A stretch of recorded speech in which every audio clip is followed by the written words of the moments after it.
નમસ્કાર મિત્રો, સ્વાગત છે તમારું તમારા બધાની મનપસંદ ચેનલ HK એજ્યુકેશન ઓફિશિયલ પર। મિત્રો, મારી ચેનલ પર મળશે તમને સ્પર્ધાત્મક પરીક્ષાની તૈયારી કરતા મિત્રો માટે મોસ્ટ IMP ટેક્સ્ટબુક વિડીયો, સરકારી ભરતીની માહિતી, જાહેરાતના વિડીયો તેમજ આશ્રમ શાળાની જાહેરાતના વિડીયો। તો મિત્રો, ચેનલ પર નવા હોય હજુ સુધી ચેનલને સબસ્ક્રાઈબ કરી હોય તો ફટાફટ સબસ્ક્રાઈબ કરી દો અને બાજુમાં પેલા બેલ આઇકોન પર ક્લિક કરી દો જેથી તમને નવો વિડીયો મૂકું તો નોટિફિકેશન મળે।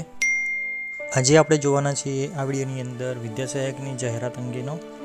તો વિડીયોને સ્કીપ ના કરતા વિડીયો અંત સુધી જોજો મિત્રો।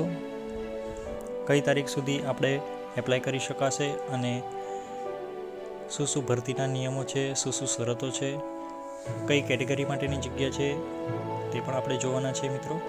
પગાર ધોરણ કેટલું છે અને કેવી રીતે અરજી કરવાની છે તે પણ જોવાના છે। તો શરૂ કરીએ વિડીયો। શ્રી દક્ષિણ ગુજરાત પછાત વર્ગ સેવા મંડળ સુરત સંચાલિત પાતાળ આશ્રમ શાળા મુકામ પોસ્ટ પાતાળ, તાલુકો માંડવી, જિલ્લો સુરત માટે વિદ્યા સહાયકની ભરતી માટે અરજીઓ મંગાવવામાં આવેલી છે। ટોટલ 2 જગ્યાઓ છે। એક વિદ્યા સહાયકની 6 થી 8 માટેની જગ્યા છે, જ્યારે બીજી જગ્યા વિદ્યા સહાયકની ધોરણ 1 થી 5 માટે છે। 6 થી 8 માટે રોસ્ટર ક્રમ 11 છે।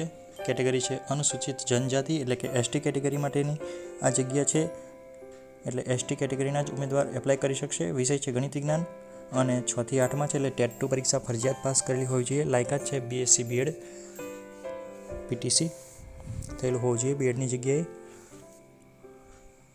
અથવા તો BEd કરેલું હશે તો પણ ચાલશે।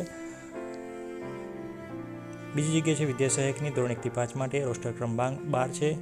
કેટેગરી છે SCBC બક્ષીબાજી માટેની જગ્યા છે। તમામ વિષય અને ટેટ 1 પરીક્ષા પાસ કરેલી હોવી જોઈએ। શરતો જોઈએ તો મિત્રો,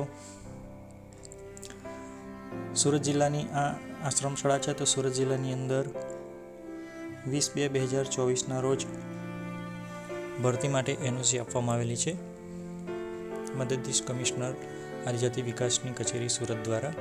બીજી શરત છે કે નાણાં વિભાગના સરકારશ્રીના ભરતી અંગેના નિયત કરેલા ઉચ્ચ પ્રાથમિક માટે ટેટ 2 પરીક્ષા અને પ્રાથમિક વિભાગ માટે ટેટ 1 પરીક્ષા પાસ કરેલી હોવી જોઈએ। ત્રીજી શરત છે કે સરકારશ્રીના વખત નક્કી કરેલા ધારાધોરણ મુજબ વિદ્યા સહાયકની ફિક્સ પગાર આપવામાં આવશે, એટલે કે અત્યારે 26,000 છે તો 26,000 પગાર આપવામાં આવશે। ત્યાર પછી ચોથી શરત છે કે પસંદગી પામેલા ઉમેદવારોએ વિનામૂલ્યે રહેઠાણની સુવિધાઓમાં આપવામાં આવશે, એટલે કે આશ્રમ પર ફ્રીમાં રહેવાની સુવિધા આપવામાં આવશે।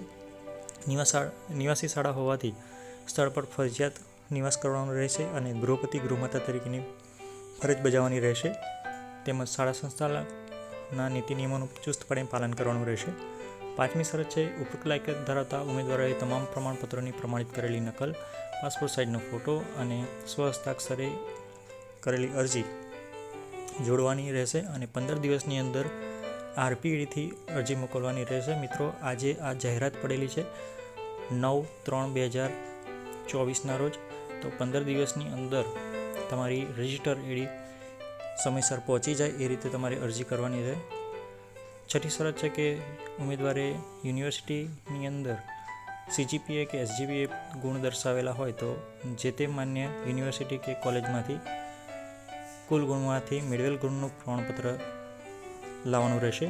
અરજી મોકલવાનું સરનામું નોટ ડાઉન કરી લેજો। પ્રમુખ શ્રી મંત્રી શ્રી પાતાળ આશ્રમ શાળા મુકામ પોસ્ટ પાતાળ, તાલુકો માંડવી, જિલ્લો સુરત, પિનકોડ ખાસ લખજો 394163। તો મિત્રો, આ હતી આશ્રમ શાળાની 2 જગ્યા માટે જાહેરાત, જેની અંદર 1 થી 5 અને 6 થી 8 2 જગ્યા માટે જગ્યા છે। વિડીયો ગમ્યો હોય તો લાઇક કરજો, તમારા મિત્રો સુધી પણ આ વિડીયો શેર કરજો અને ચેનલને સબસ્ક્રાઈબ ના કરી હોય તો ચેનલને સબસ્ક્રાઈબ કરવાનું ના ભૂલતા। આવા જ નવા વિડીયો સાથે ફરી મળશું, ત્યાં સુધી જય હિન્દ, જય ભારત।